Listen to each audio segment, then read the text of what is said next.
দাদা, সকাল থেকে নন্দীগ্রামের সোনাচূড়ায় বিভিন্ন জায়গায় কাঠের গুঁড়ি ফেলে পথ অবরোধে বিজেপি। তাদের অভিযোগ, তৃণমূল কংগ্রেসের মদতে পুলিশ বিনা অপরাধে তাদের এক কর্মীকে গ্রেপ্তার করেছে সিদ্ধেশ্বর পাল।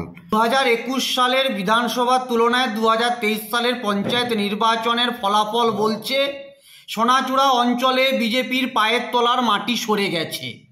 সেই হতাশাগ্রস্ত এবং হীনমন্যতা থেকে তারা প্রতিহিংসা বশত সোনাচূড়া গোকুলনগরকে সন্ত্রাসের মুক্তাঞ্চল করতে চাইছে। শুভেন্দু অধিকারীর কয়েকটা অতৃপ্ত আত্মা ওই দুটো অঞ্চলে ঘোরাফেরা করছে। সেই অতৃপ্ত আত্মাদের শায়েস্তা করবার জন্য যেরকম ওঝার প্রয়োজন হয় সেই রকম ওঝা তৃণমূল কংগ্রেসে আছে। গতকাল রাত্রি 8টার সময় সোনাচূড়া অঞ্চল থেকে, সোনাচূড়া বাজার থেকে বাড়ি ফিরবার পথে আমাদের দলীয় কর্মী প্রদীপ ঘোষের উপরে এলোপাথারি কিল, ঘুষি, লাথি, চড় মারে, তার গলা টিপে ধরে, শ্বাসরোধ করবার চেষ্টা করে, কোনো রকমে সে নিজের জীবনটা বাঁচায়। এইভাবে যে সন্ত্রাসের পরিবেশ তৈরি করছে বিজেপি, তার বিরুদ্ধে তৃণমূল কংগ্রেস রাজনৈতিকগতভাবে লড়াইটা জারি রাখবে।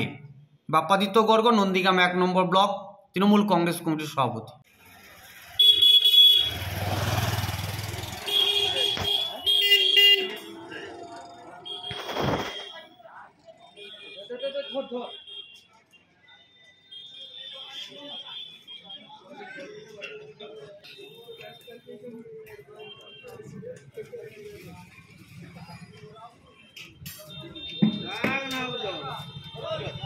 দাদা, অবরোধ কি কারণে আজকে? আজ অবরোধের একটাই কারণ, গতদিন রাত্রে আমাদের বিজেপির বুথ সভাপতি সিদ্ধেশ্বর পালকে হঠাৎ পুলিশ কিছু না বলে বিনা কারণে অ্যারেস্ট করে নিয়ে চলে গেছে।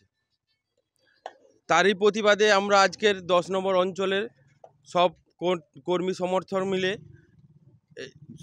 মনসা বাজারে এবং সোনাচূড়া বাজারে পথ অবরোধ করছি। শান্তিপূর্ণভাবে করছি। আমাদের দাবি যে সিদ্ধেশ্বর পালকে এরকমভাবে হঠাৎ রাত্রে কিছু না বলে কেন তুলে নিয়ে চলে গেল পুলিশ প্রশাসন, তারই প্রতিবাদে আমরা পথ অবরোধে বসছি। অপরদিকে তৃণমূল কংগ্রেস অভিযোগ করছে তাদের কর্মীকে মারধর করা হয়েছে। সম্পূর্ণ মিথ্যা কথা। কোনো কারণবশত কোনো ওরকম ঘটনা ঘটেনি, সেটার তথ্য প্রমাণ ওরা দিতে পারবে না। এরা সাজিয়েছে যাতে আমাদেরকে হেনস্থা করে। আপনার নাম? আমার নাম মনীন্দ্রনাথ মণ্ডল, মণ্ডল 3 GS।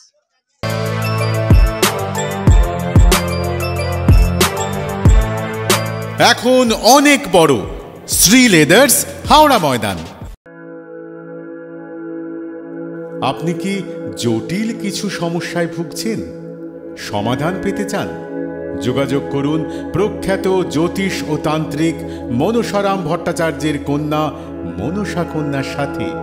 প্রখ্যাত জ্যোতিষ ও তান্ত্রিক মনসা কন্যা হাওড়া জানবাড়ি ও হাতিবাগানের নিজস্ব মন্দিরেও বসেন। যোগাযোগ 9830106967 আর 9239655323।